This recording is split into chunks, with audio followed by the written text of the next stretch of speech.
시청자 여러분 안녕하십니까? 대한민국이 잘 보이는 곳으로 모셔다 드리는 신통방통 정치한배입니다. 먼저 오늘의 핵심 뉴스입니다.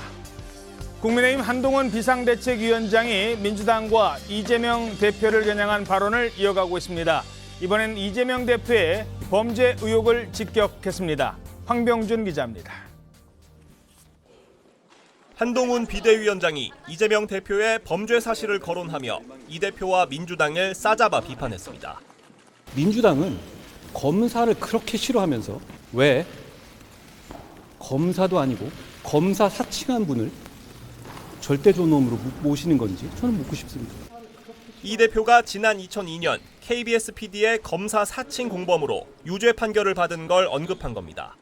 이재명 대표의 민주당이 운동권 세력과 결탁해 나라를 망치고 있다고 한 데 이어 연이틀 이 대표와 각을 세운 겁니다. 비대위 구성과 관련해선 비정치인 위주로 꾸리겠다면서도 봉사하겠다는 마음 외에 생물학적 나이엔 구애받지 않겠다고 했습니다. 이창호 사범은 10대에 세계를 제패했고 조지 포먼은 제 나이 때 헤비급 챔피언 했고요. 히치콕 감독은 60살 때 사이코를 만들었죠. 총선 불출마 선언으로 친윤, 중진 의원들을 중심으로 물갈이론이 확산되고 있는 데 대해선 수위 조절에 나서기도 했습니다. 출마를 하셔야 할 분은 오히려 출마를 해야 됩니다. 불출마 자체가 어떤 그게 미덕인 것은 아니거든요. 한 위원장이 취임식에서 선민 후사를 강조하며 공천 조건으로 내걸었던 불체포 특권 포기엔 하루 만에 출마 예정자 14명이 동참을 공개 선언했습니다. TV조선 황병준입니다. 네, 내년 총선을 앞두고 전국의 뇌관이 될 수도 있다는 이른바 김건희 특검법이 오늘 처리를 앞두고 있습니다. 조선일보 3면 기사입니다. 야당 오늘 쌍특검 법안 처리, 총선까지 영부인 이슈화 노린다. 민주당과 정의당이 추진하는 김건희 특검법과 대장동 50억 클럽 특검법이 오늘 국회 본회의에 상정됩니다. 자동 상정됩니다. 김건희 특검법은 2009년부터 2012년까지 벌어졌던 도이치모터스라는 회사의 주가 조작, 이 주범은 따로 있어요. 투자한 사람 여러 명입니다. 그중에 김건희 여사도 투자를 했는데 이 주가 조작을 알았느냐, 개입했느냐, 그 여부를 특검 수사에 맡기겠다라는 법안입니다. 이 사건은 문재인 정부에서 처음 의혹이 제기됐었고 1년 넘게 이성윤 서울중앙지검장 밑에서 검찰 수사가 진행되기도 했었습니다. 하지만 검찰 수사에서 김 여사가 연루된 혐의는 발견되지 않았습니다. 민주당은 봐주기 수사였다며 특검으로 밀어붙이고 있고 국민의힘은 총선용 악법이다라면서 반대하고 있습니다. 과반 의석 가진 민주당, 통과를 밀어붙인다면 막을 방법 사실상 없습니다. 민주당의 의도가 무엇이고 또 한동훈 비대위원장, 아마 이게 첫 번째 이른바 킬링 문항이라고 불리는데 이 어려운 문제 어떻게 풀어갈지 잠시 뒤에 살펴보도록 하겠습니다. 자, 먼저 한동훈 비대위원장 관련 소식입니다. 이르면 오늘 민주당 이재명 대표를 예방하고 상견례를 할 것이다, 이런 관측이 나오고 있습니다. 아마 오늘 출근을 국회 본청 2층으로 자신의 사무실로 출근을 하는데 지근거리에 있습니다. 이재명 대표 사무실도. 그래서 아마 직접 찾아가서 상견례, 인사 정도 할 것으로 보입니다. 그동안 팽팽한 기싸움을 벌이고 있는 이 두 사람, 과연 어떤 모습일지 관심을 모으고 있는데 어제도 두 사람의 설전은 이어졌습니다. 오늘은 제가 하나 물어보겠습니다. 민주당은 검사를 그렇게 싫어하면서 왜 검사도 아니고 검사 사칭한 분을 절대존엄으로 모시는 건지 저는 묻고 싶습니다. 국민의힘이 집권당입니다. 국정에 책임을 진 것은 야당이 아니라 여당입니다. 우리 국민들께서는 정쟁에만 몰두해온 여당에게 국정 운영에 책임을 다하는 모습을 기대하고 있다는 말씀을 드립니다. 정권을 견제하는 것은, 그리고 감시하는 것은 야당의 몫입니다. 여당이 야당을 견제하고 야당을 감시하는 것이 아닙니다. 여당이 집권당이라는 사실을 잊지 마시기 바랍니다. 자, 그런데 사실 이 두 사람의 총선을 앞둔 맞대결, 어제 포문을 열었던 건 이정민 기자, 사실상 그 설전의 시작은 이재명 대표였다고요? 네, 맞습니다. 어제 이재명 민주당 대표가 아침에 올린 SNS에 올렸던 글이 있는데 그게 발단이 되었다고 하는데요. 예. 이 대표가 쌍방울 대북 송금의 본질은 정치 검찰의 허위 자백 강요라는 제목의 기사를 공유하면서 대명천지에 이런 짓을 이렇게 검찰을 작심 비판했습니다. 그러자 이제 한동훈 비대위원장이 출근길에 이재명 대표를 검사 사칭한 분으로 표현하면서 이제 맞받아친 건데요. 과거에도 이제 이 대표가 변호사로 활동을 했던 시절에 검사 사칭 혐의로 기소돼서 벌금형을 선고받은 이 사건을 언급한 겁니다. 이후에 방금 보셨듯이 이재명 대표가 여당이 야당을 견제하고 야당을 감시하는 것이 아니라 여당이 집권단이라는 사실을 잊지 마시기 바랍니다. 이렇게 말했잖아요. 예. 이제 검찰 출신인 한 위원장을 향해서 검찰이 정치적인 집단이다 이렇게 비판을 하는 것이고 한동훈 위원장은 검사 대 피의자 구도를 만들어서 역공에 나선 것으로 보입니다. 검사 대 피의자. 네, 이런 장면들이 이제 이후에 앞으로도 서로를 대하는 주요 전략이다 이런 분석도 나오고 있습니다. 예, 알겠습니다. 자, 피의자 대 검사, 물론 여야 대표입니다만 두 사람 그리고 이 설전 과정 이게 어떻게 보십니까? 일단 피의자 대 검사의 구도로 가면은 이재명 대표 입장에서는 사실 뭐 유리할 게 없는 그런 상황이고요. 그리고 이제 아까 한동훈 위원장이 검사 사칭 사건 언급했지 않습니까? 예. 이게 지금 다 어떤 내용인지 제가 간략하게 지금 설명을 드리자면은 2004년도에 일어난 일이에요. 그때 당시 이제 이재명 변호사였고, 네, 그 성남동에 이제 어떤 그 개발 특혜 의혹, 이른바 파크뷰 의혹에 대해서 당시 김병량 성남시장에 대해서 KBS PD가 이제 그 취재 전화를 하는데 옆에서 이제 성남지청의 누구 검사입니다라고 사칭을 하게끔 코치를 했다는 거예요. 당시 그 변호사였어 이 대표가. 그래서 그 혐의로 이제 뭐 며칠 동안 했지만 구속까지 됐었고 결국 150만 원의 벌금으로 확정 판결을 받았습니다. 그래서 이제 이게 전과 기록 중에 하나로 남아 있는 것이고요. 그러니까 그 사건을 언급하면서 아니 검사 그렇게 싫어하면서 왜 어떻게 검사 사칭을 하냐 그렇게 한 것인데 사실 문제는 이 사건이 그렇게 끝나버린 게 아니라 지금 현재 진행형이에요. 그렇죠. 왜냐하면은 지금 그 기소돼서 재판받는 사건 중에 위증교사 사건이 있지 않습니까?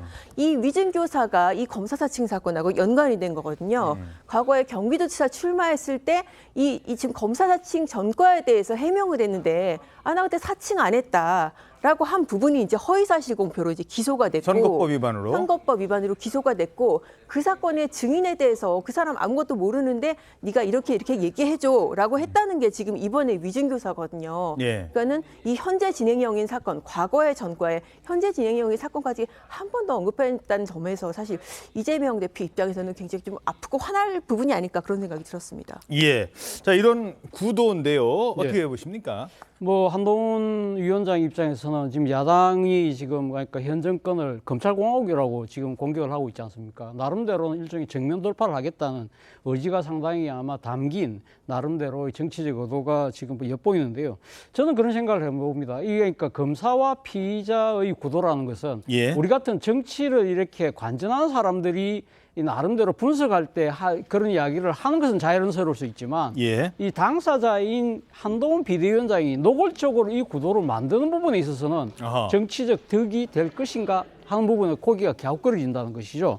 너무 노골적으로 이런 식으로 구도를 만들어 나갈 경우에 오히려 정치적 부메랑이 될 수 있다는 거죠. 문제는 이 지금 검사 대 피의자의 구도에서 지금 비판받고 있는 부분 중에 하나가 대한민국 검찰이 살아있는 권력, 건부에 대해서 제대로 된 법에 예의 없는 공정한 그 검찰권을 행사하고 있느냐는 부분에 대한 비난이 상당히 쏟아지고 있잖아요.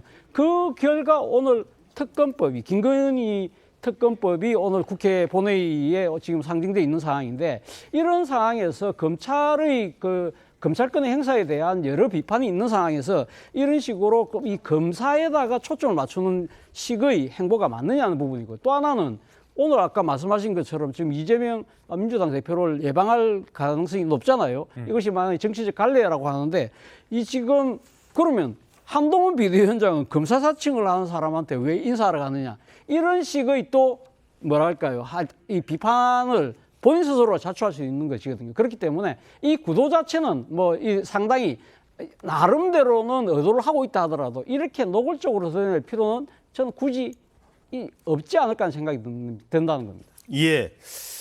자, 그래서 오늘 두 사람이 이제 만날 예정인데요. 아직 그게 확정은 안 된 것 같습니다. 의견, 그러니까 만나겠다라는 것까지는 어느 정도 동의를 했는데 한동훈 비대위원장이 아직 본청으로 출근을 안 하고 있답니다. 아마 이제 오늘 본청으로 안 올 수도 있다. 뭐 이런 얘기가 지금 기자들 사이에서 들려요. 그리고 이재명 대표도 지금 본청에 있을지 없을지 이 부분도 아직 조율이 잘 안 된 것 같습니다. 만나기로는 했는데 두 사람이 만나진 않는다. 자, 두 사람이 어떤 모습으로 만날까? 이게 제일 관심이었는데 잠시 뒤에 뭐 전해드리겠습니다. 과거 요 장면 기억하십니까? 자, 저 때가 이재명 대표에 대한 체포동의안 그 표결하는 날 사진 기자의 렌즈에 잡힌 모습입니다. 당시 법무부 장관이었던 한동훈 장관 그리고 이재명 대표가 본인의 표결권을 행사하기 위해서 지나가던 저 운명의 날. 물론 저 때는 부결이 됐었죠. 뭐 어찌됐든 그때 이제 이 한동훈 장관과 이재명 대표가 가장 가까운 거리에서 저 때가 아마 가장 가까운 거리에서 왜냐하면 이재명 대표의 자리는 그 의원 의석 그 좌석의 맨 뒷줄입니다. 당 대표 뭐 선수나 이런 걸로 봐서 맨 뒷줄에 중진들이 많이 앉거든요. 근데 이제 당 대표이긴 만큼 맨 뒤에 앉아 있었는데 저 때가 제일 가까운 지근거리였다는 겁니다. 근데 오늘 어떤 모습일지 아직 안 정해졌으니까 이따 들어오면 다시 전해드리도록 하죠. 자, 그런데 한동훈 비대위원장 범죄 이력만 직격하고 있는 게 아닙니다. 이재명 대표가 실행에 옮기지 못할 것들 이걸 우선적으로 내놓고 있습니다. 저는 지역구에 출마하지 않겠습니다. 비례로도 출마하지 않겠습니다. 오직 동료 시민과 이 나라의 미래만 생각하면서 승리를 위해서 용기 있게 헌신하겠습니다. 저는 승리를 위해서 뭐든 다 하겠지만 제가 그 승리의 과실을 가져가지는 않겠습니다. 한동훈 위원장 출마 선언 관련해서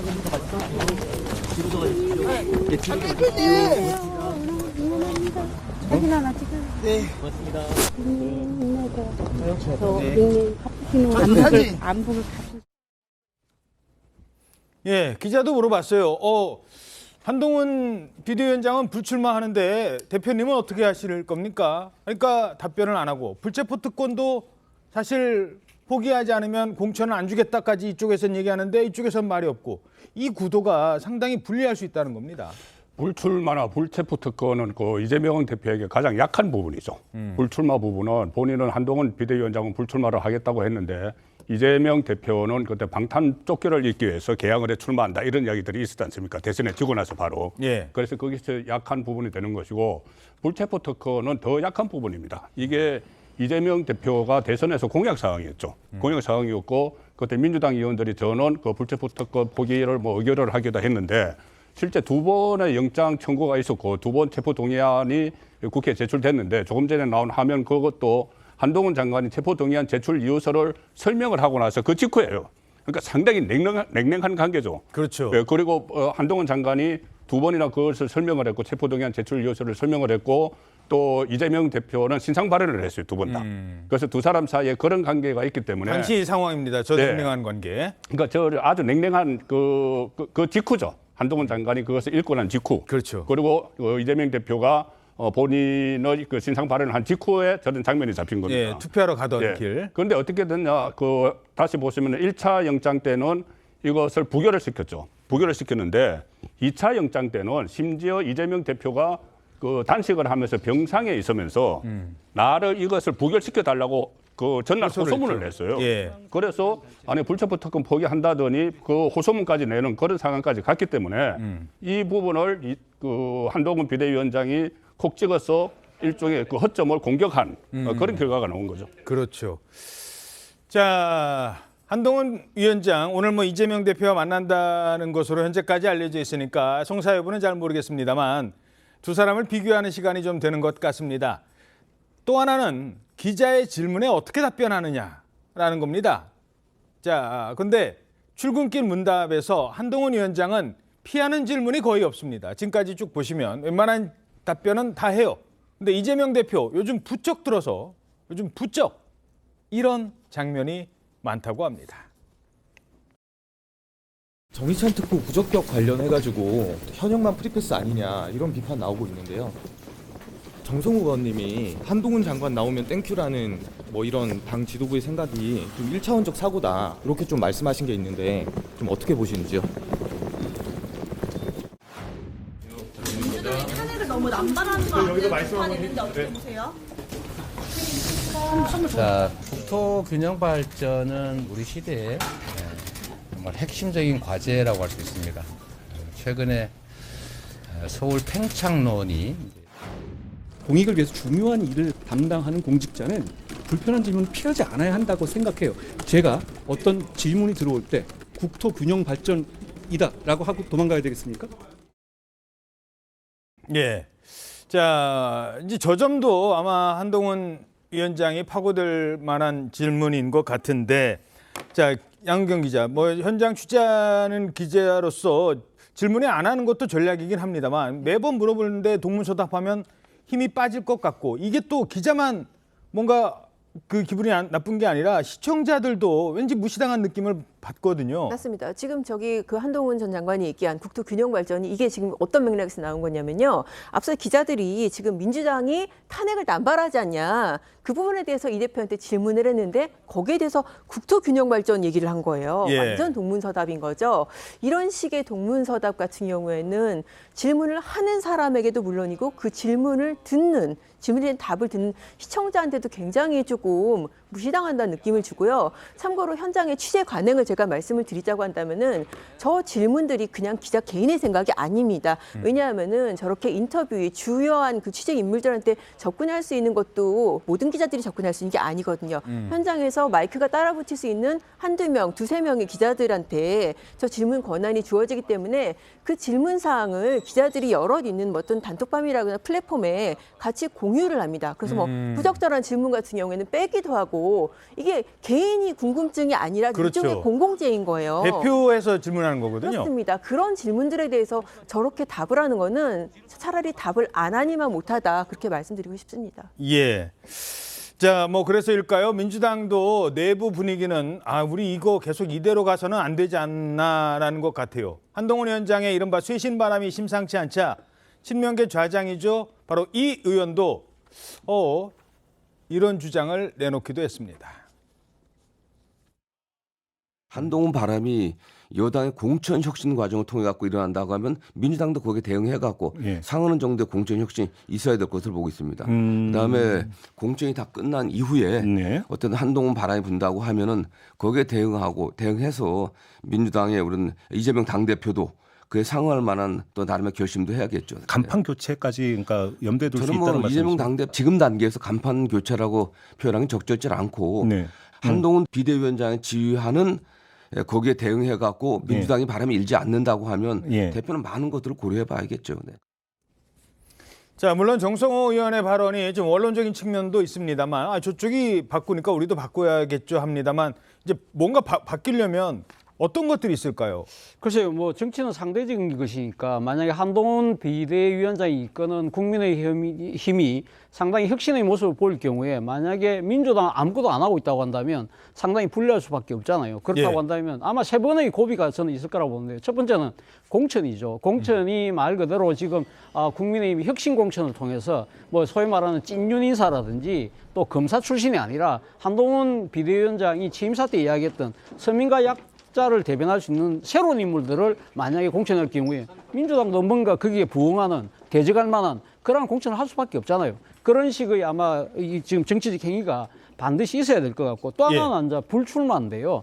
사실은 지금 뭐 한동훈 비대위원장의 불출마가 뭐 여러 가지 뭐 논란이 있긴 합니다만 본인은 일종의 정치적 헌신 나름대로의 그런 뭐 이야기를 하고 있잖아요. 그렇다고 한다면 상대적으로 만약에 지금 이재명 대표가 지금 있는 지역구가 상당히 어떻게 보면 양지라고 할 수 있는 곳이잖아요. 그렇다고 한다면 그 지역구를 그대로 갔을 경우에 상당한 대비가 될 수밖에 없다. 그렇다고 한다면 나름대로는 이재명 대표도 정치적 헌신의 모습을 보여야 되는데 아마 그런 측면도 있지만 또 하나는 이 불출마를 한 이 한동훈 비대위원장 입장에서 총선을 지휘하는데 상당한 이 정치적 제약이 별로 없잖아요. 그런데 그에 비해서 만약에 지역구에 묶일 경우에는 이재명 대표도 상당히 운신의 폭이 좁아드는 만큼 아마 제가 생각해서는 최소한 불출마까지는 아니라 하더라도 일종의 험지 출마를 한다든지 또 하나는 비례대표의 끝번순위, 당선 안정권의 끝번순위 정도를 가서 나름대로 헌신하는 모습을 보이지 않을까 하는 것이고요.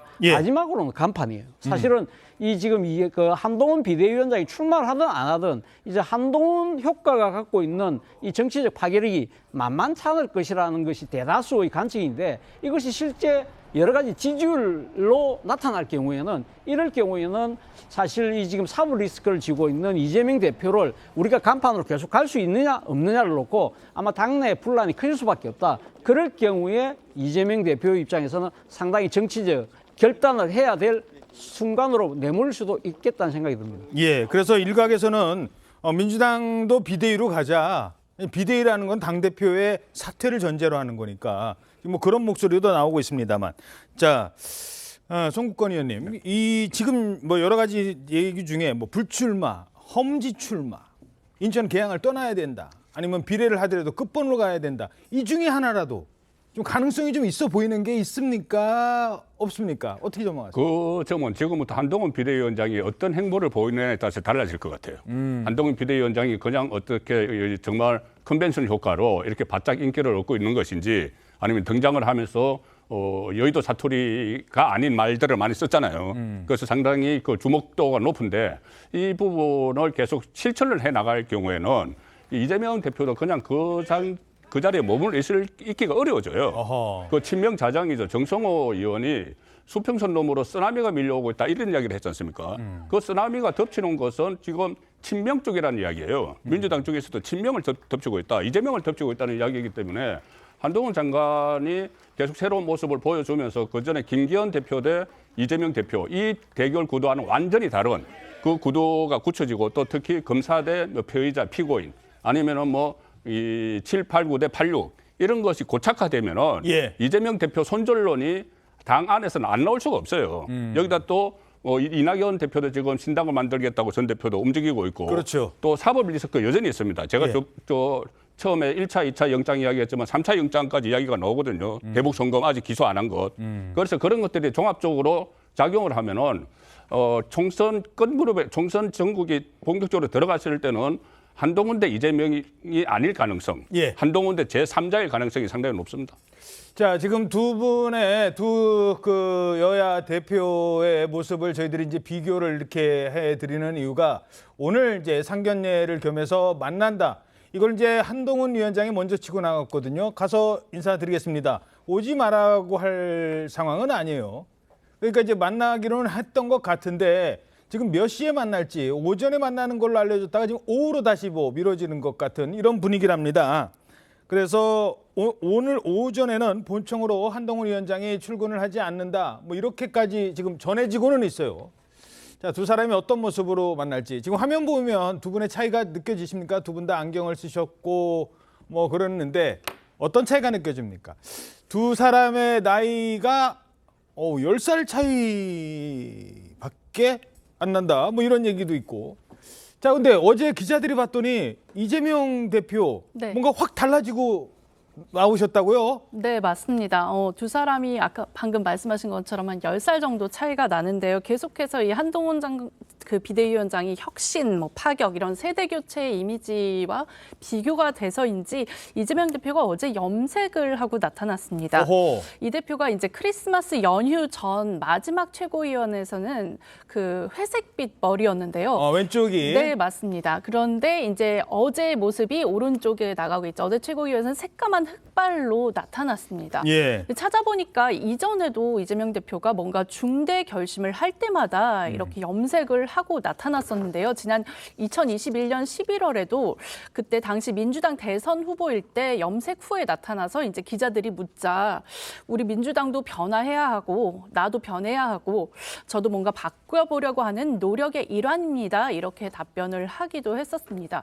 이번에 총선을 이제 100여일 정도 앞두고 다시 염색한 것을 두고도 이제 자신과 10살 정도 차이 나는 한동훈 비대위를 신경 쓴 것 아니냐 이런 시각이 있는데요. 예. 이 대표 대표 측 측근들도 이를 의식해서인지 이제 나란히 서면 비교될 수 있으니 염색을 조언했다는 발언도 실제로 했습니다.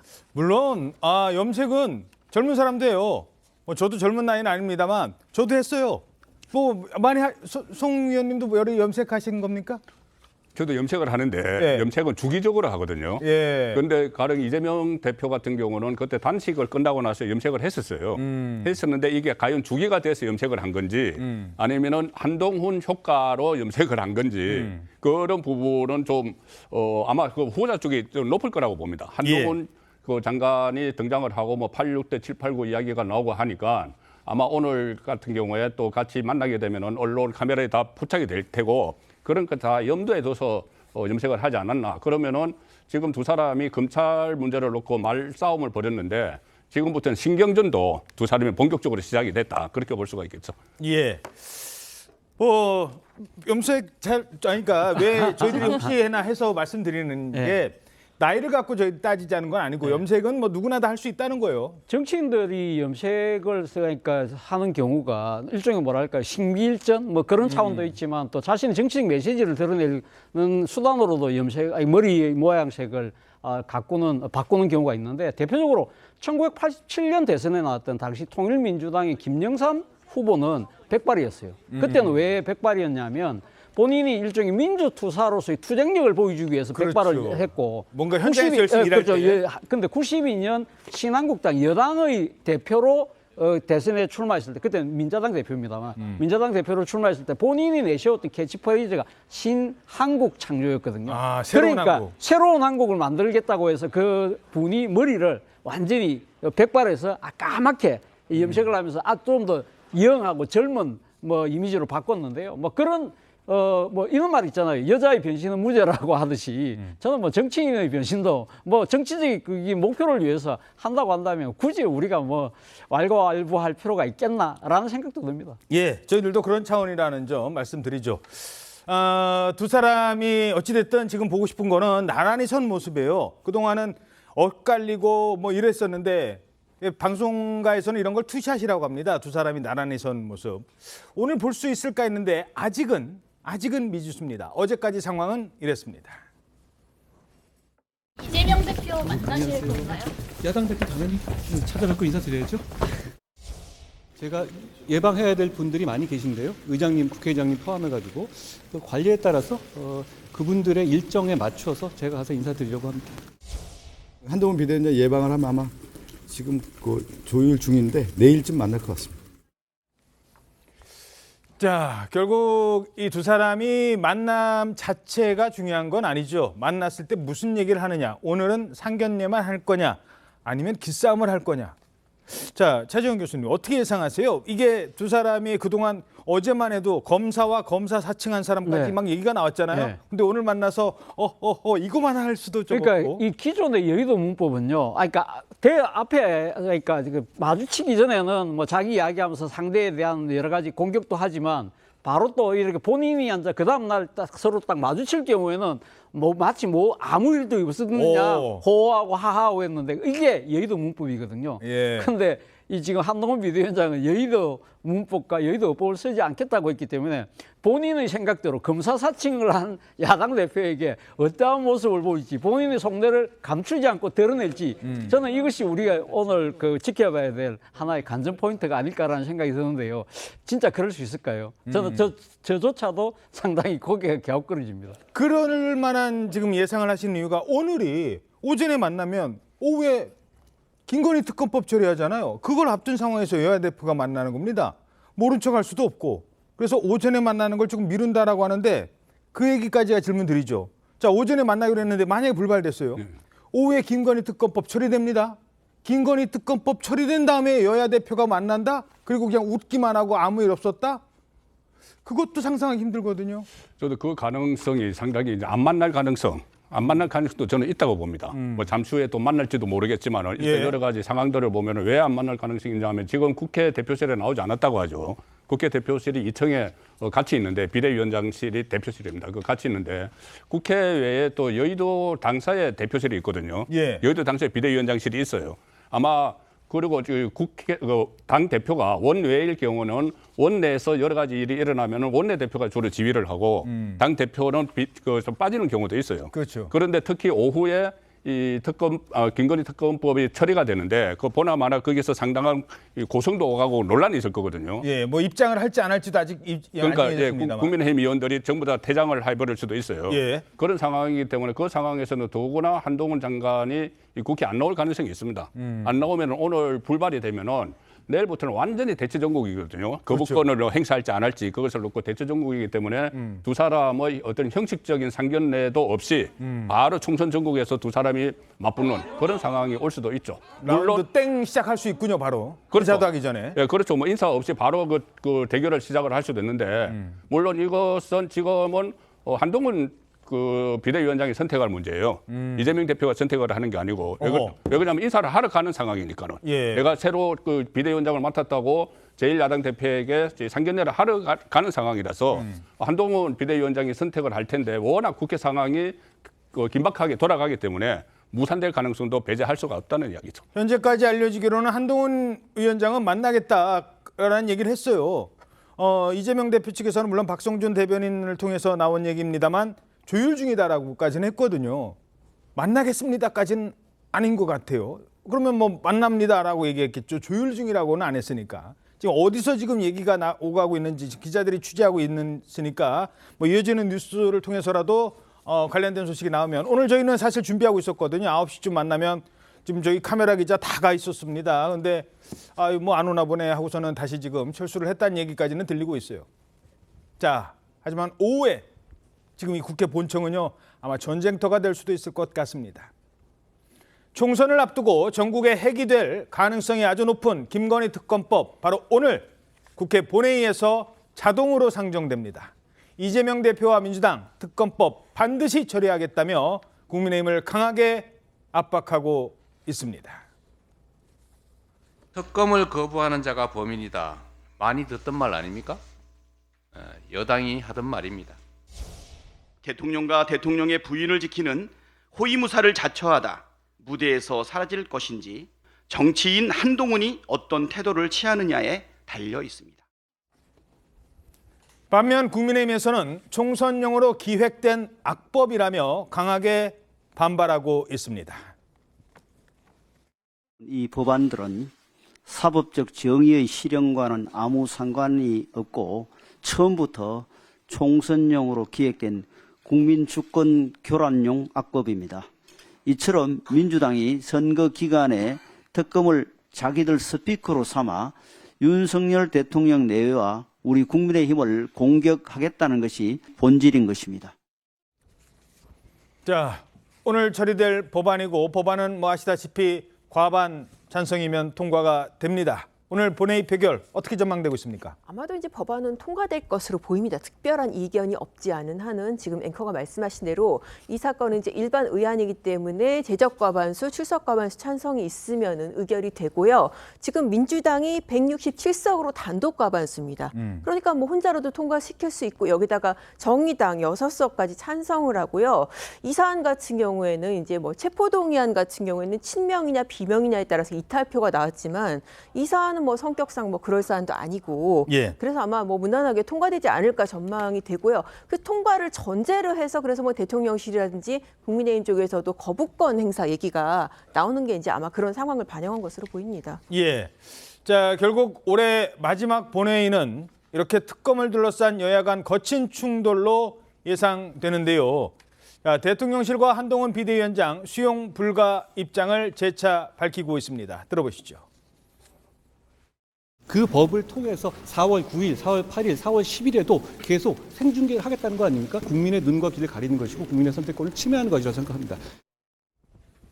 자, 양경 기자, 간단하게 지금 반대하는 이유 어떤 이유 때문입니까? 이제 크게 이제 세 가지 독소 조항을 이제 짚고 있는데 일단은 이제 그 추천권 자체가 대통령이 소속한 교섭 정당 완전 배제하고 야당한테만 특검 추천권을 주는 점. 정의당과 민주당만 지금 법상으로는. 네, 그렇습니다. 그리고 이제 지금 뭐 이 부분이 제가 보기엔 제일 문제일 것 같은데 수사 범위가 굉장히 모호하다. 보통 이제 특검법 같은 경우에는 어떤 특검의 메인 주제가 있고 그와 관련된 사건, 뭐 그와 관련 관련해서 인지된 사건 이렇게 제한 범위를 두는데 이 특검법은 그런 제한이 없다는 것이죠. 그러니까 지금 도이치모터스 관련된 수사를 하다가 김 여사 관련된 뭐 어떤 게 나오더라도 다 지금 수사를 할 수 있게 돼 있고 또 그 조항과 결합된 더 큰 문제가 이 수사 상황에 대해서 브리핑을 할 수 있게 한다는 것이죠. 이게 지금 브리핑을 할 수 있게 하는 조항 자체는 물론 이제 지금 민주당 얘기하는 대로 국정농단 특검대도 있기는 했습니다. 다만 그때는 국정농단 사건에 대해서라고 수사 범위가 한정이 돼 있었는데 이번 같은 경우에 총선도 얼마 안 남은 상황에서 이렇게 물론 이제 피의 사실은 제외라고는 하지만은 피의 사실과 아닌 거에 경계가 상당히 좀 불분명하지 않습니까? 예. 그런 수사 과정에 대해서 브리핑을 하게 되면 사실상 김건희 총선을 치르게 된다. 이제 그런 문제점을 지적을 하는 거죠. 자, 그러니까 사건의 핵심은 이 도이치모터스 주가 조작 사건이죠. 근데 도이치모터스가 김건희 여사한테만 돈 받아서 주가 조작하고 투자했느냐? 아니거든요. 거기다 투자한 사람들 여럿 있습니다. 그 사람들 이미 재판 받고 있고 진행 중인 사건도 있고 어떤 사람은 혐의가 없으므로 끝난 사건도 있어요. 물론 김건희 여사는 검찰에서 소환을 하지 않았습니다. 지금 그런 부분을 들여다본다고 시작을 했는데 봤더니 가만 이거는 왜 나오지? 이거는 뭐지? 이건 뭐지? 심지어 논문은 옛날에 어떻게 썼지? 뭐 이렇게까지 한다면 이제 이런 부분들을 논란을 지금 삼고 있는 건데 결국은 특검법안은 통과되는 건 기정사실화 될 것 같고 자 문제는 자 이제 정치권에서 어떻게 움직일 건가거든요. 특검은 지금 뭐 거의 통과될 것 같은데 그럼 그 다음에 어떤 정국이 어떻게 펼쳐질까요? 일단 헌법에서는 대통령의 거부권을 규정해 놨습니다. 예. 근데 거부권이 정식 명칭이 아니고 재의결 요구예요.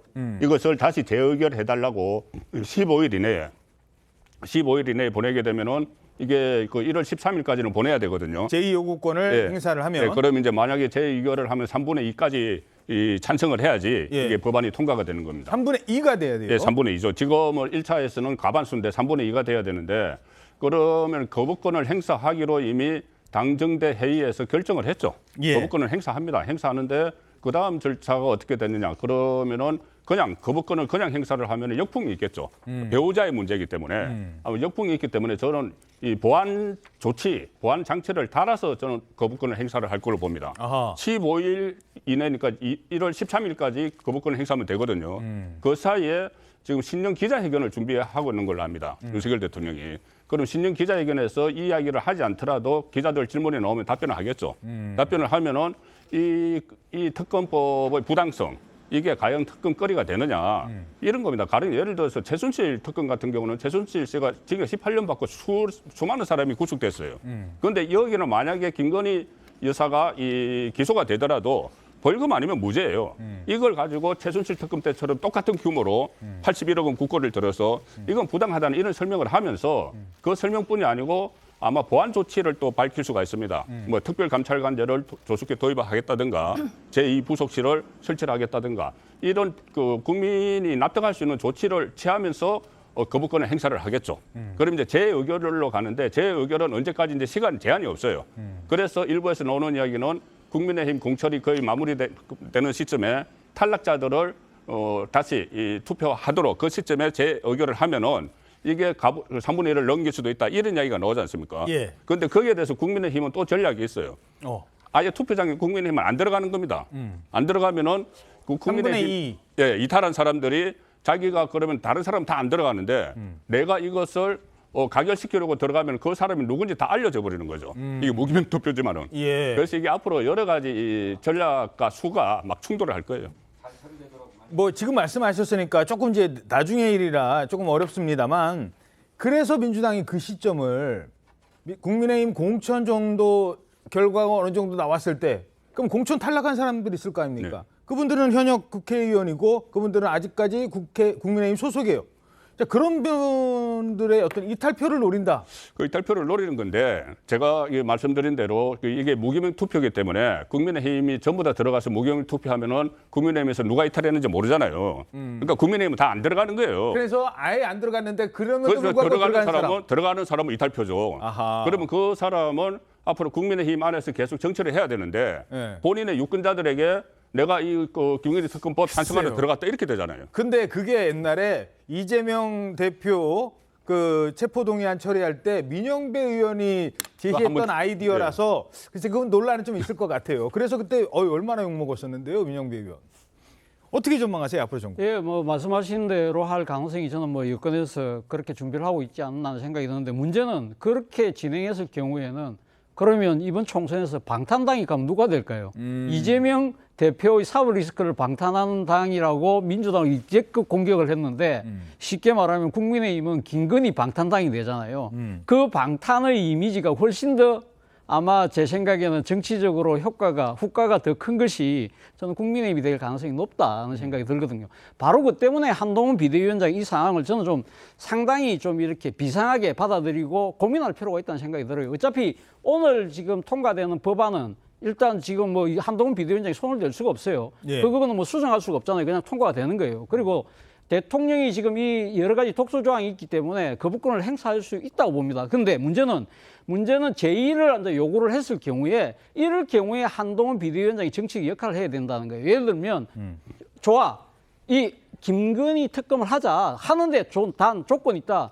첫 번째 뭐 예를 들면 총선 이후에 하자. 지금 이 김건희 특검법을 총선에 악용하려는 목적으로 할 그 공산이 크기 때문에 그러면 총선 이후에는 우리가 받아줄게. 이런 식으로 타협을 한다든지. 근데 대통령실은 그것도 이제 반대하고. 아니 그러니까 그 반대를 무릅쓰고 한동훈 비대위원장이 그렇게 말을 뱉는 것 자체가 아하. 예를 들면 이 지금 국민의힘이 대통령실과의 관계가 바뀌었구나. 사람들이 그렇게 생각한다는 거예요. 그리고 한 발 더 나간다면 총선 전에 우리가 특검할 수 있어. 그러나 앞서 우리 양은경 기자 말씀하신 대로 지금 독소조항 3개 있잖아요. 예. 이 부분은 수정하면 우리가 총선 전에 해줄게. 라고 만약에 역제안을 했을 경우에 민주당 이걸 받을까요? 안 받을까요? 저는 안 받을 공산이 상당히 크다고 그렇겠죠. 생각하거든요. 예. 그럴 경우에는 그러면 우리는 받을 뜻이 있어서 그런데 총선 악용하려고 이렇게 지금 민주당은 이렇게 정치적인 꼼수를 쓰잖아 라고 역공을 할 수 있고 본인은 본인대로 정치 입지를 넓힐 수가 있잖아요. 잠깐만요. 근데 말씀 중에 죄송한데 네. 그게 지금 법안 통과되기 전에는 협상을 통해서 그게 가능한데 아니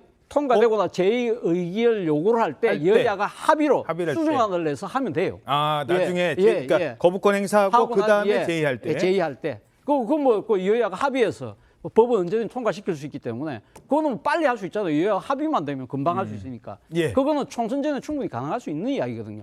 그 정도의 정치적인 액션과 조치를 할 수 있을까?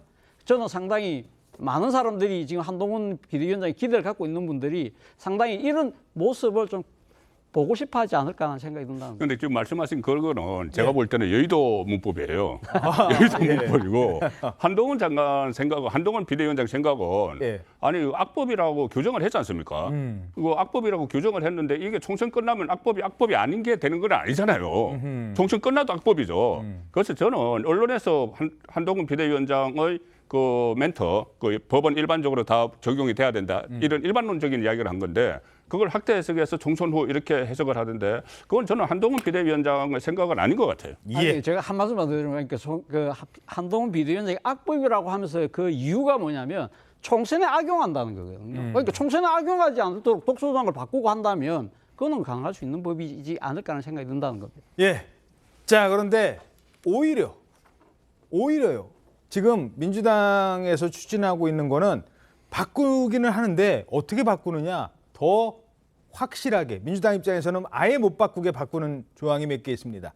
일단 이게 좀 복잡해서 일정표부터 먼저 좀 설명을 드려야 될 것 같아요. 거부권 행사하면 앞으로 시간표 어떻게 되는 겁니까? 네, 우선 이 본격적인 여야의 수싸움이 계속 말했지만 대통령이 제2요구권 그러니까 거부권을 행사한 이후 재표결 과정에서 시작될 것으로 보입니다. 대통령이 거부권을 행사해서 다시 국회로 넘어온 법안이 재투표를 통해서 처리가 되려면 재적의원 과반수 출석과 출석의원의 3분의 2 이상인 179명의 찬성이 필요한데요.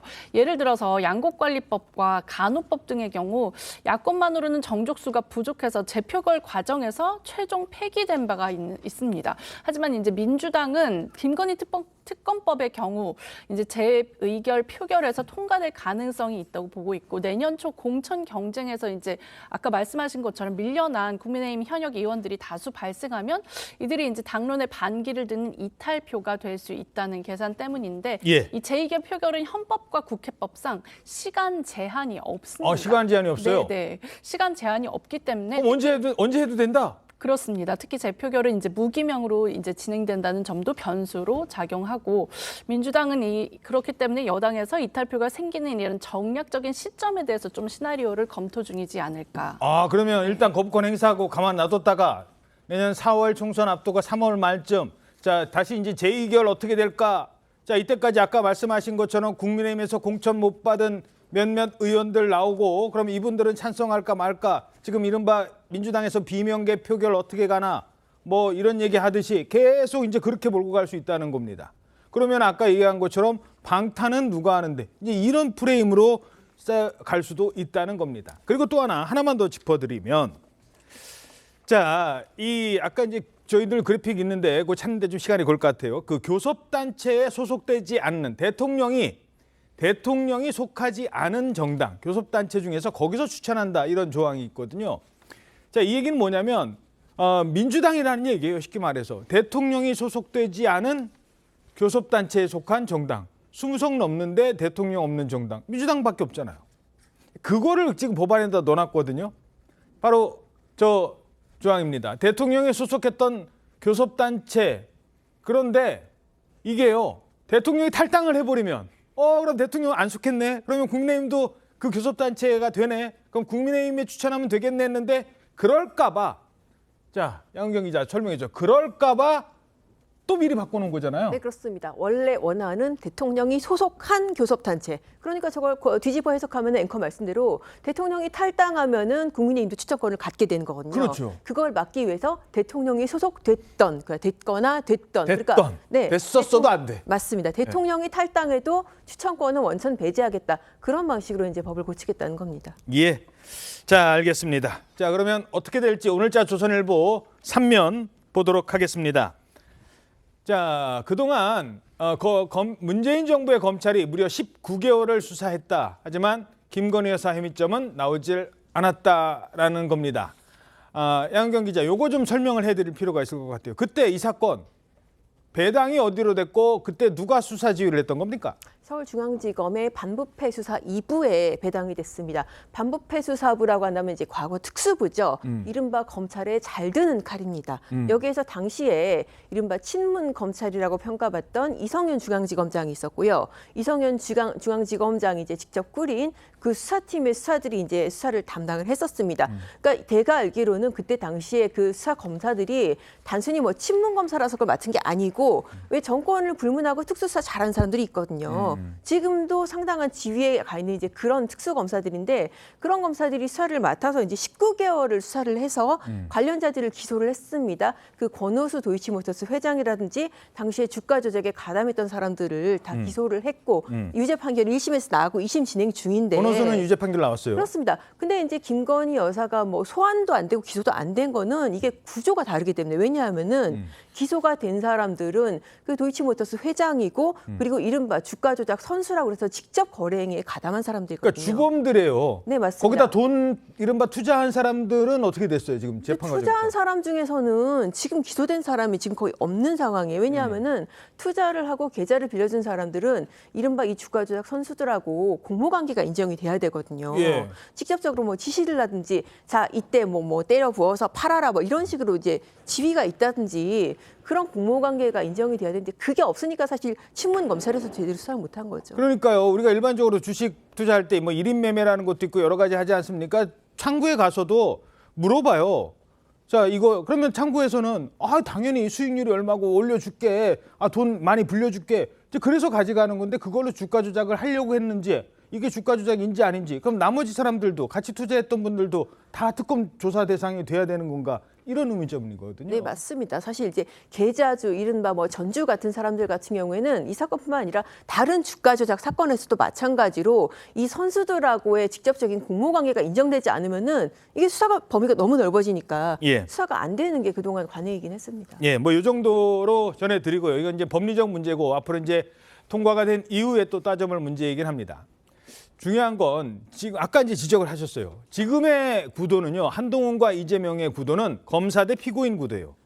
이재명 대표는 재판을 앞으로도 계속 받아야 돼요. 그런 프레임으로 총선까지 갈 것 같았습니다. 그런데 특검법 통과되면 그때부터 창과 반패는 방패를 쥐었던 쪽이 민주당이 창을 쥐게 되고 창을 쥐게 됐던 국민의힘은 방패를 쥐게 될 수도 있는 그런 상황이 되는 겁니다.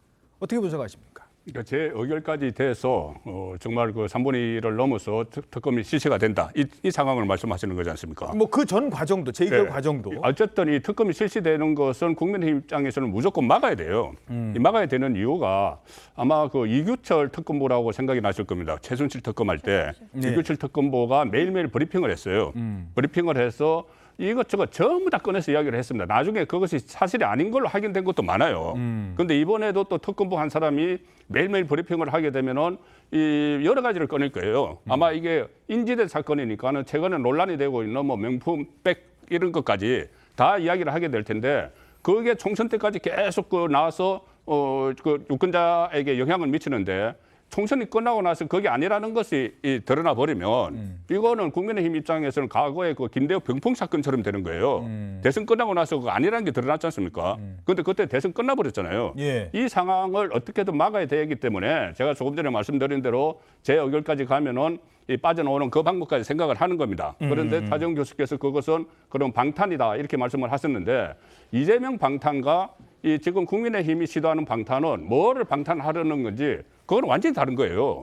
이재명 대표의 방탄은 본인의 한 10가지 되는 혐의에 대한 방탄을 하는 것이고 이것은 지금 국민의힘이나 뭐 대통령실이나 전부 다 이 악법이라고 이야기를 하는 그 법이기 때문에 이걸 방탄을 해도 이 여론전에 따라서 큰 역풍을 안 맞을 수도 있다고 봅니다. 예.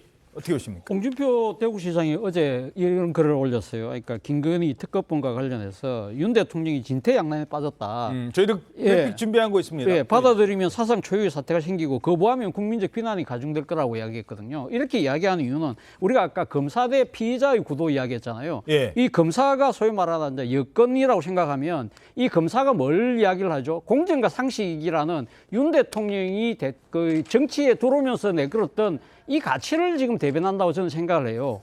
그렇다고 한다면 일종의 피의자라고 하면 민주당인데 민주당은 탈법과 특권으로 이렇게 표상된다고 한다면 사실은 김건희 특검법이 만약에 통과됐는데 이걸 갖다가 이 딴 사람도 아니고 대통령이 자신의 부인과 관련된 사건을 거부권을 행사했을 경우에 과연 국민들은 이것이 공정과 상식에 합당하다고 볼 것이냐의 부분이라는 것이죠. 앞서 아까 양은경 기자께서 말씀하신 것처럼 검찰 수사에서는 사실 구체적 혐의가 드러나지 않았지만 1심 재판 결과에서는 일종의 뭐랄까요, 통화 녹취록도 놓으면서 거기에 보면 김건희 여사가 8만 개를 때려달라는 뭐 그런 구체적인 녹취록이 제시가 됐거든요, 증거물로. 이런 부분들에 대해서 추가 수사에 대한 상당한 이 지금 지적들이 있었다는 것이죠. 그런데 지금 1심 재판이 끝난 지가 10달이 지났는데도 아직까지 검찰은 이 사건을 아직 종결도 시키지 않았어요. 아무런 문제가 없으면 빨리 종결시켜야죠. 종결시키지도 않은 채 조사조차 한번 하지 않고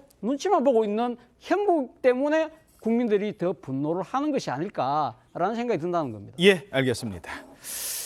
자, 한동훈 비대위가 지금 뭐 여러 가지 난제를 과연 어떻게 풀어나갈지 이제 뚜껑을 좀 열어봐야 될 것 같습니다. 첫 번째 킬러 문항, 지금 김건희 특검법 어떻게 풀지 관심이 모아지고 있습니다. 근데 이 학생, 한동훈 학생에 대한 이 기대가 높은 것 같아요. 아, 문제 잘 풀 것 같다고 생각하나 봅니다. 눈에 띄는 효과가 있대요. 먼저 후원금입니다. 딱 일주일 전이죠. 한동훈 전 장관이 비대위원장으로 지명되고 될까 말까 막 얘기 나오기 시작할 때부터 후원금이 마구 늘었다고요. 네, 수직 상승했는데요. 국민의힘이 한동훈 비상대책위원장을 이제 비대위원장으로 지명한 지 일주일도 지나지 않은 엿새 만에 1억 4천여만 원에 달하는 국민 후원금이 쏟아졌습니다. 국민의힘은 한 위원장이 지명된 지난 21일부터 공식 임명된 지난 26일까지 국민 후원금 1억 4천여만 원이 모급됐다 이렇게 밝혔는데요. 이 액수가 12월 1일부터 20일까지 20일 동안 모인 후원금인 약 9천만 원보다 5천만 원이나 많은 액수입니다. 이게 이제 하루 평균 2,300만 원 수준의 액수인데 지난 20일 동안은 후원금 평균 금액인 450만 원에서 5배가량 뛴 건데요.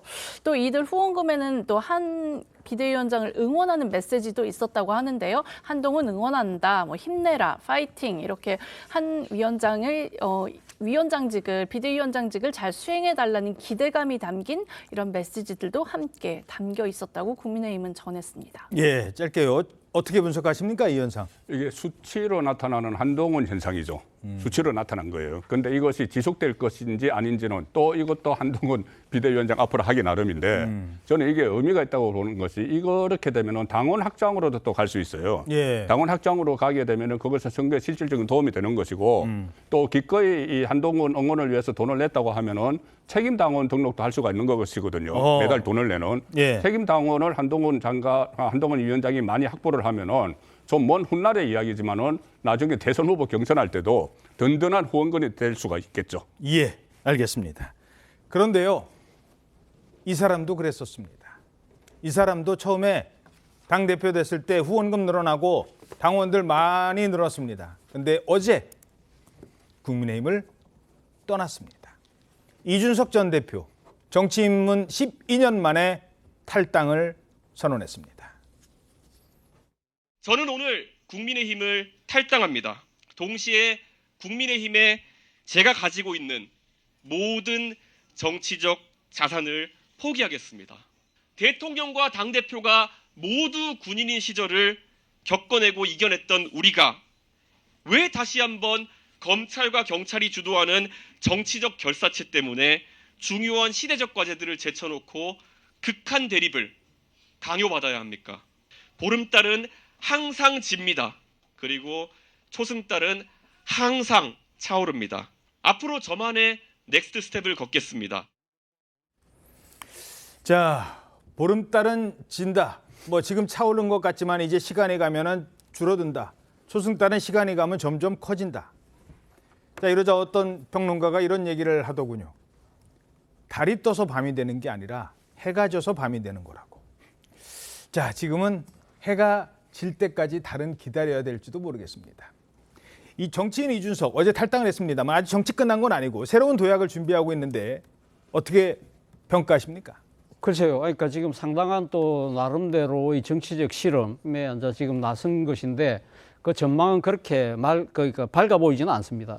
지금 제가 생각했을 때는 결국 어제 그 지금 본인의 그 탈당 기자회견에 열쇠말은 반윤이잖아요. 예. 그러니까 윤 대통령이 공당에서 선출된 이 자신과 같은 그러한 대표를 상당히 그러니까 대통령의 의지에서 축출하는 이러한 부분들에 대한 상당한 비판을 어저께 아마 압축해서 담은 것 같은데요. 예. 앞으로 이번 이 총선에서는 결국은 지금 윤 대통령보다는 당장의 눈앞에 있는 경쟁자는 한동훈 비대위원장이죠. 예, 한동훈 비대위원장 때문에 사실은 이준석의 이 탈당 효과가 많이 반감된 것도 사실이거든요. 언론의 주목을 못 받았어요. 그렇죠. 그런 측면에서 본다고 한다면 앞으로 이준석 신당의 이 성공 여부는 결국 앞서 우리 송국근 의원님께서 계속적으로 말씀하시는데 결국 한동훈 하기 나름 아닐까라는 생각이 들어요. 예. 한동훈 비대위원장이 소위 말하는 킬러 문항이라고 하는 윤 대통령과의 차별화를 성공하고 공천을 성공하고 당내의 화합을 이룬다고 한다면 그렇게 한다면 당 지지율 한동훈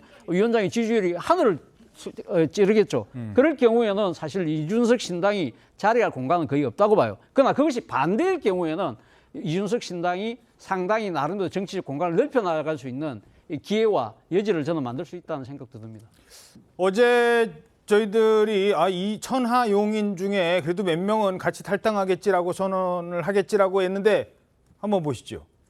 천하 용인 중에 김용태는 아예 안 나간다라고 김용태 최고위원은 그렇게 잔류 선언을 했고 천하람 허은하 의원도 조금만 기다려봐 주세요. 아직 입장 못 정했거든요. 뭐 이렇게 되는 거예요. 그러니까 인 하나 지금 남았다. 뭐 이런 얘기도 있고 뭐 길진 않겠습니다만 어떻게 분석하십니까? 일단 허은하 의원은 지금 비례대표 국회의원이기 때문에 탈당하면은 배지가 날아가는 상황이죠.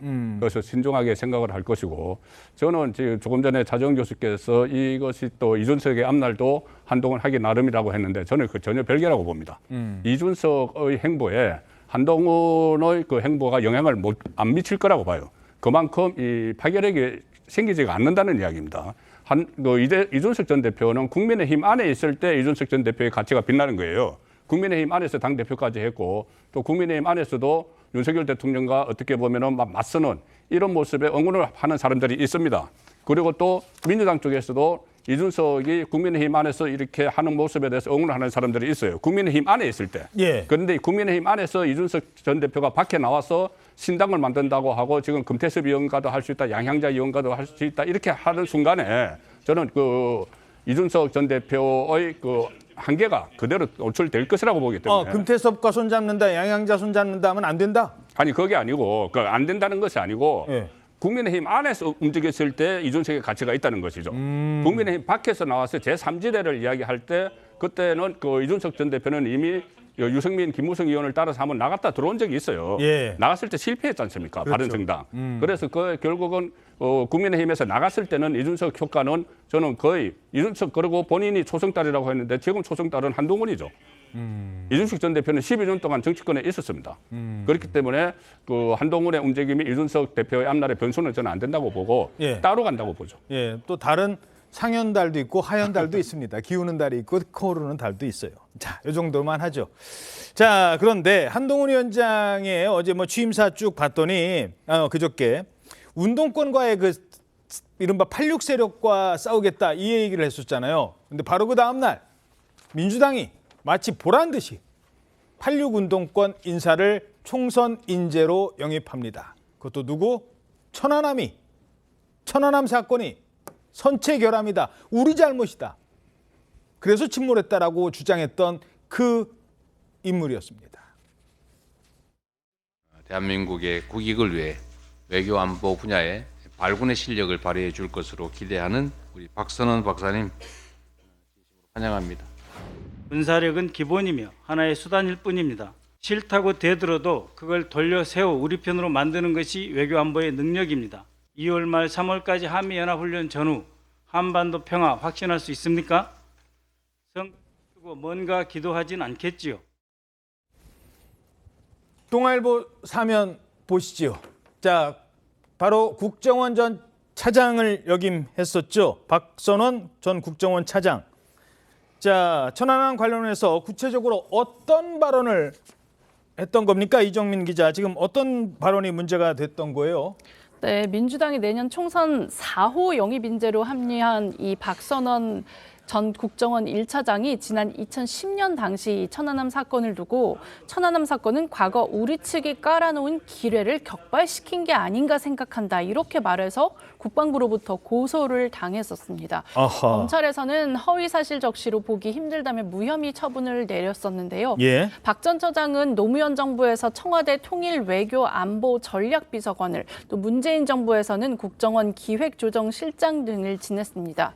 또 반미 학생운동 조직인 삼민투 위원장을 지냈고 1985년에는 서울 미국문화원 점거 사건의 배후로 지목돼서 징역을 살기도 했습니다.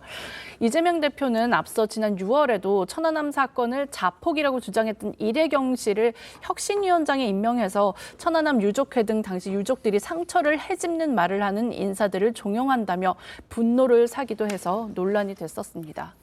자, 이런 사실이 알려지니까 또 가슴 아픈 사람들 참 천안함 유가족들 강하게 반발하고 있습니다. 상처를 해짓는 이런 말을 하는 그런 인사들을 계속 중용을 하고 총선에 내보낸다 그런다면 가족들은 사실 거기에 대해서 또 분노할 수밖에 없고.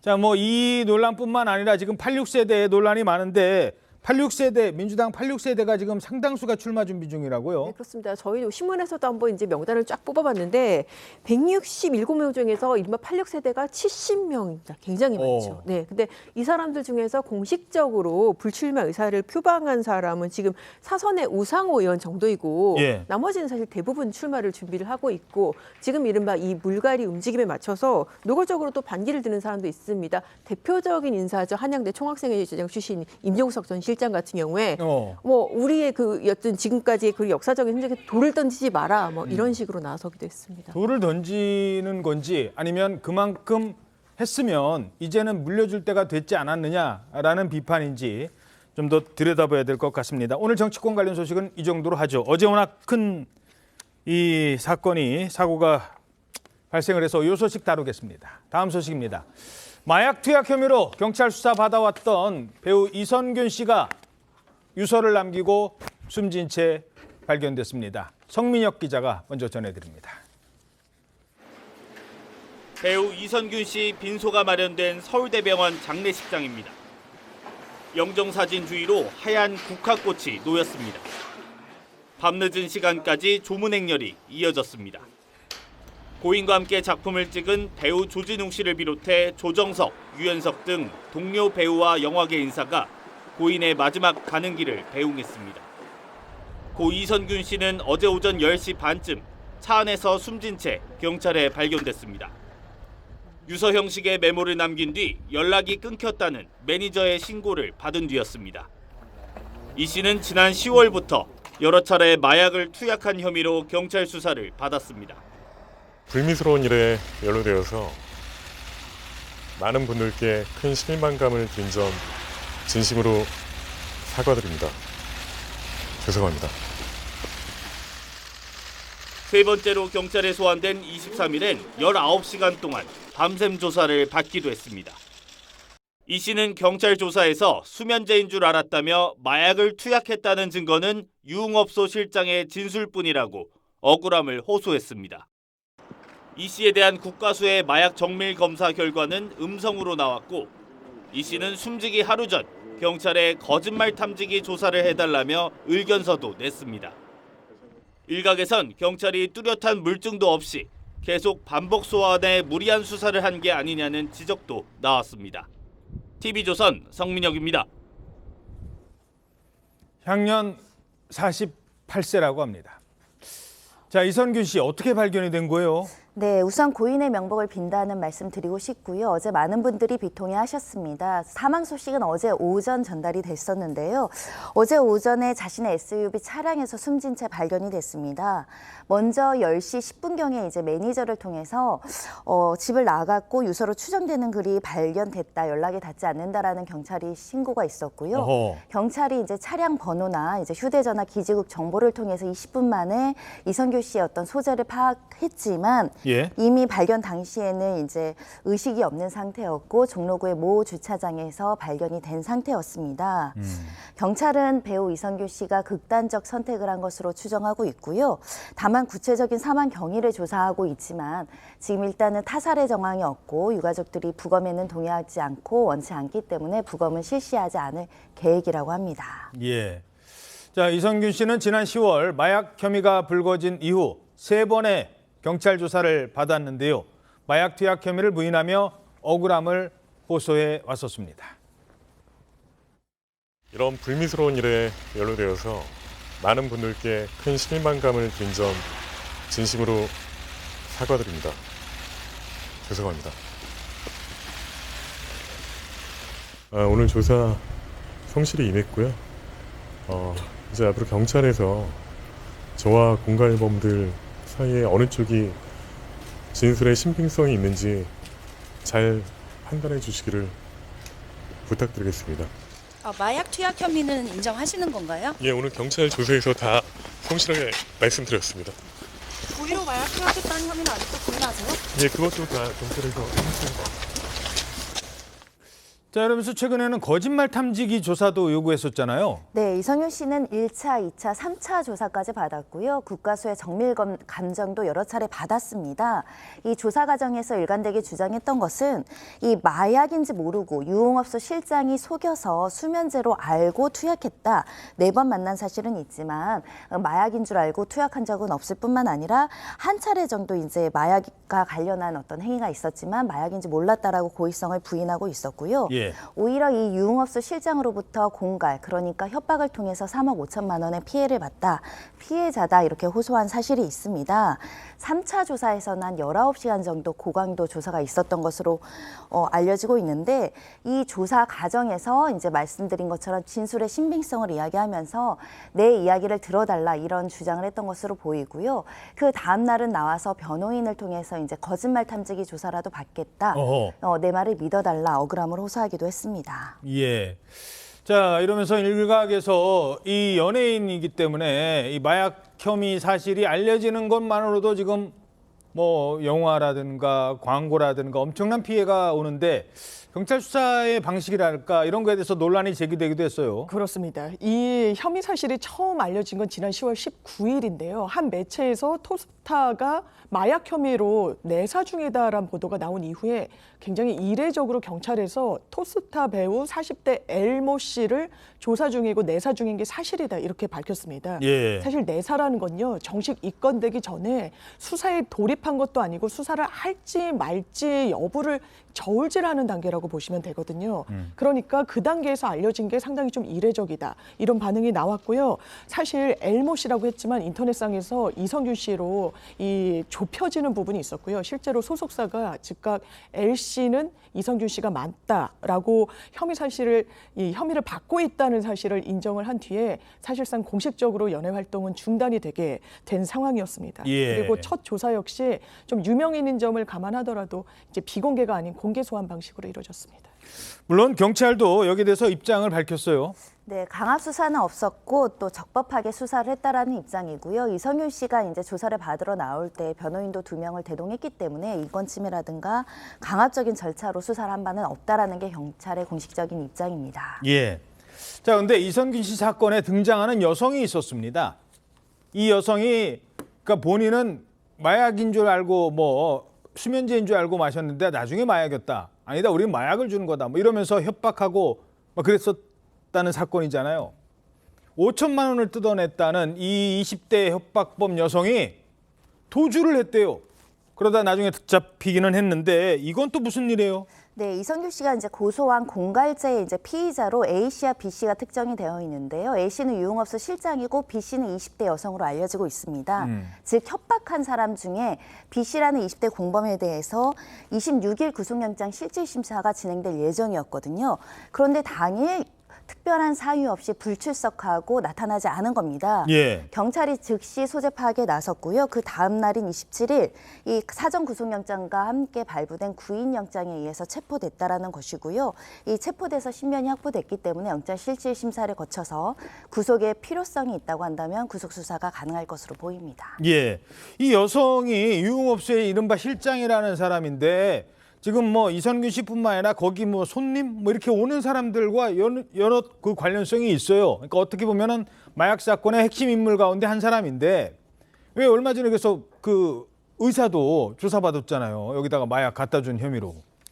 이 여성이 이번 사건과 관련해서 어떤 관련이 있는 인물이에요? 사실 이미 구속 기소된 그 이성균 씨와 함께 마약 투약을 했다라는 유흥업소 여실장과 공모해서 이성균 씨를 협박했다. 그리고 돈을 갈취하려 했다. 이 혐의를 받고 있습니다. 예. 이 여성은요. 이 유흥업소 실장과 공모해서 총 3억 5천만 원을 뜯어낸 혐의 받고 있는데요. 3억 5천만 원을 뜯어냈어요.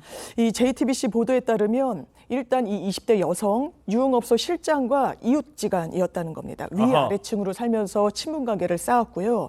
그러면서 이 이성균 씨와 유흥업소 실장과의 관계, 마약 투약 혐의 여부 등에 대해서 상당히 상세히 알고 있는 상황이었다. 이런 보도가 나온 바가 있고요. 하지만 이 유흥업소 실장 같은 경우에는 해당 여성으로부터 협박을 당한 건 본인도 피해자다. 이 여성이 본인을 협박한 줄은 몰랐다. 이렇게 주장하고 있는 상황입니다. 예.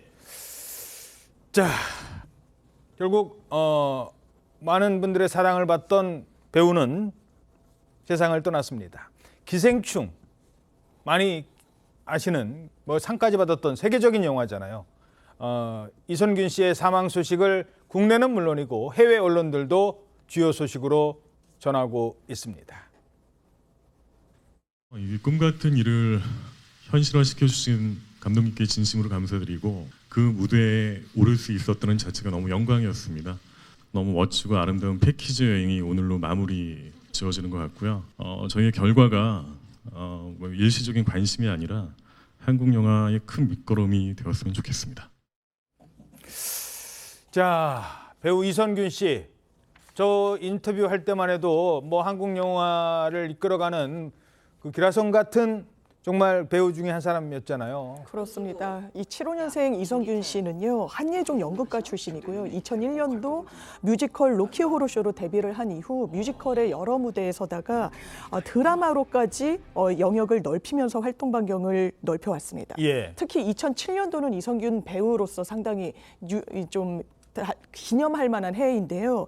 왜냐하면 신드롬급 인기를 끌었던 하얀 거탑에 출연을 했고요. 예. 또 그해 여름에 정말 큰 인기를 모았던 커피 프린스 1호점 주연을 맡았었기 때문입니다. 무엇보다 그 배우로서 커리어 정점을 찍었던 건 영화 기생충입니다. 한국 영화로는 최초로 칸느 영화제 황금 종려상 탔고요. 또 미국 아카데미 시상식에서도 작품상, 감독상들 등 4개 분야에서 수상을 한 영광을 누리기도 했습니다. 예, 알겠습니다. 자, 다음 소식입니다. 이번에는 아덴만의 영웅 귀순 병사를 구한 의사로 유명한 분이죠. 바로 그분의 이야기입니다. 환자분께서 이렇게 생환하시게 되어서 굉장히 충심으로 기쁘게 생각합니다. 어떤 환자분이든지 생명은 뭐 무엇과도 바꿀 수가 없을 겁니다. 특히 선장님이 이제 의식을 깨나시고 회복하고 또 가족분들을 이렇게 제가 오만에서부터 계속 같이 지내오면서 네, 12,000cc 이상을 우리 남한 국민의 피로 채웠다고요. 그 피가 지금 몸에 돌아서 지금 살고 있는 겁니다. 온몸이 만신창이가 돼서 넘어온 북한 군인이 이제 대한민국의 청년이 한국에서 살면서 기대하는 삶의 모습은 자기가 어디서든지 일하다가 내지는 다쳤을 때 30분 내로 적절한 치료가 벌어지고 30분 내로 아니면 적어도 1시간, 30분 내로는 골든 아워 이내 환자의 수술적 치료가 이루어지는 나라에서 살려고 여기를 넘어왔다고 저는 생각을 합니다.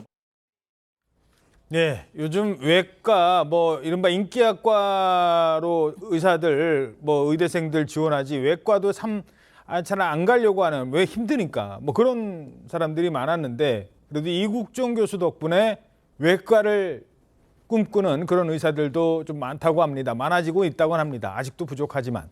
이국종 교수가 명예해군 대령으로 진급을 했어요. 네, 그렇습니다. 중증 외상 분야 최고 권위자라고 불리우죠.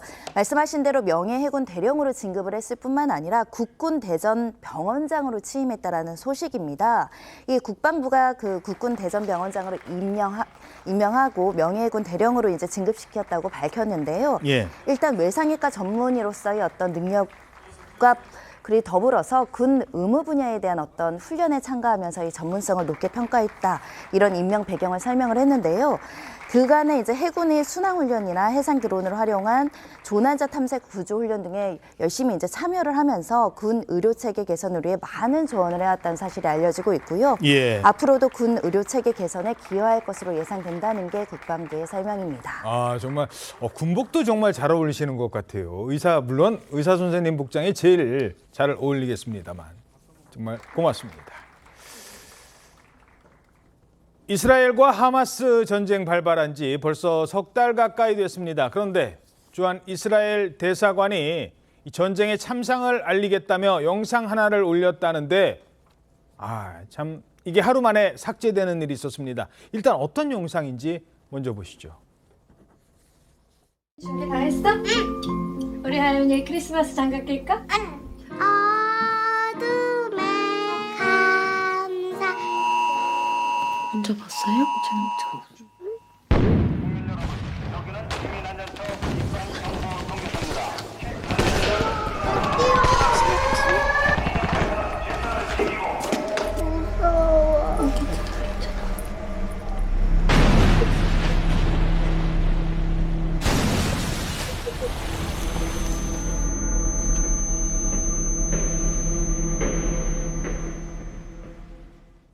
물론 전쟁의 어떤 아픔 이런 걸 전하는 건데 지금 우리나라잖아요. 지금 우리나라에서 전쟁 났다는 얘기죠. 우리나라에서 사실 테러 행위가 있다는 걸 전제한 영상으로 보이죠. 이게 이스라엘 측에서요. 하마스로부터 본인들이 테러를 당한 부분에 대한 경각심을 좀 홍보하기 위해서 대한민국을 배경으로 해서 정말 일상을 누리는 학예회 날 이렇게 무한 그 단체로부터 납치를 당하는 이런 영상을 올린 겁니다. 아마 테러 공격에 대한 경각심을 울리기 위함이라는 취지에는 이해가 되는 부분이 있지만 상당히 좀 부적절하다는 논란이 비난이 나왔습니다. 그러니까 당신들도 이럴 수 있습니다라는 건데 우리는 아직 지금 전쟁 안 끝났어요. 네, 우리는 전쟁의 끔찍함을 이미 과거 세대로부터 듣고 보고 해서 아는 민족이라고 말씀드릴 수밖에 없는데요. 그러다 보니까 우리나라 입장에서 불쾌하다는 입장도 나오고 있는데 이에 대해서 주한 이스라엘 대사관은 전쟁에 대한 이해를 높이기 위해서 한국뿐만 아니라 다른 나라에서도 비슷한 캠페인을 한다.